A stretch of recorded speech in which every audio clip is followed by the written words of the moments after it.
Welcome to our 5 on 5. We're pleased to be joined by Kim Jostad, the founder of the Ethan Jostad Foundation and cancer activist. Kim, great to see you. Thanks for coming in. Thank you. All right, so tell us, you look a little different than the last time we saw you. Tell us what you recently did. I do look different. So recently, this past weekend on the 29th, I was blessed to have the opportunity to join 45 other mamas in Hollywood, California. For a St. Baldrick's event, a head shaving event. That's why I'm looking a little bit different. I have no hair, and this event was to raise funds for pediatric cancer research, and all funds raised went towards that, and the event was shaving our heads in honor of all the children fighting and in a memory and focusing on the children. Yeah, in case anyone doesn't know, tell us about your son Ethan and his battle with cancer. So my 7-year-old, at the time my son Ethan was 7 years old, and he was diagnosed with a rare form of cancer called rhabdomyosarcoma. At his time of diagnosis, they staged him with the stage 4 cancer. For individuals that are not familiar with what that looks like, they gave him a 15% chance of surviving. And he was diagnosed in August of 2009. So our son fought a hard battle. We traveled back and forth to Portland and actually across the U.S. We found a doctor in New York that specialized in his type of cancer, and we wanted to do everything we could to battle for our son. And after 2 years, long years of battling, we lost Ethan August 6th of 2011 to cancer. And he's just a most incredible little boy, and if you ever had the opportunity to meet him, he just had this aura about him that would just pull you in. So, you know, I'm so sorry for your loss again.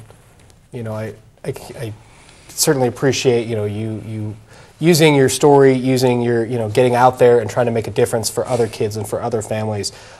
Is that something, did you ever hesitate about that was what you were going to do? I mean, going down to Hollywood, shaving your head is with 45 other mamas, the 46 mamas. Right. You know, tell me about this personal crusade, I assume it is for you now. So it's a passion for the rest of my life. I feel it's my blessing, my opportunity to carry on my son's legacy. And it's not just for my son. You know, 46 mamas, as you just said, we're all there for the same cause. We've all have had a child that has cancer or is battled. And so we're all fighting in memory for the children. And honestly, so other parents don't have to go through what we went through with their children. And the reason why it's 46 mamas, Craig, if you're not familiar, it's because each weekday 46 children are diagnosed with cancer, and so that's the significance of that number. Wow. Yeah, so it's a lot, 46 children a day. And that's just throughout the U.S. It's actually larger than that when you look throughout the country. All right, well, we're going to take a quick break. Much more with Kim in just a moment. Stay with us.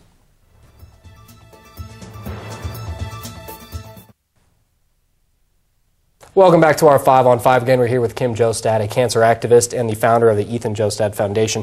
Kim, you're joining in efforts with the St. Baldrick's Foundation. How will that affect your own foundation?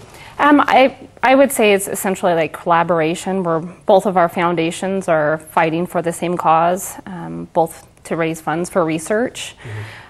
So not really affecting it. I'm going to be doing both of them.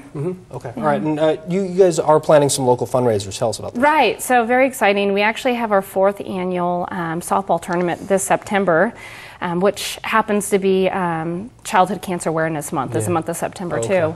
So we're currently signing up teams. This year is going to be a weekend-long event. Lots of activities for the families, for kids that are going to be happening during the day, and prizes as well, and raffles. So we're really excited. Cool thing for the whole family. Okay. Yes. And so how can people help you guys in case, you know, obviously I'm sure you take monetary donations, but can people help in other ways as well? Absolutely. So we're always looking for volunteers. You know, the events are very timely and there's a lot going on, and so we'd love to have volunteers.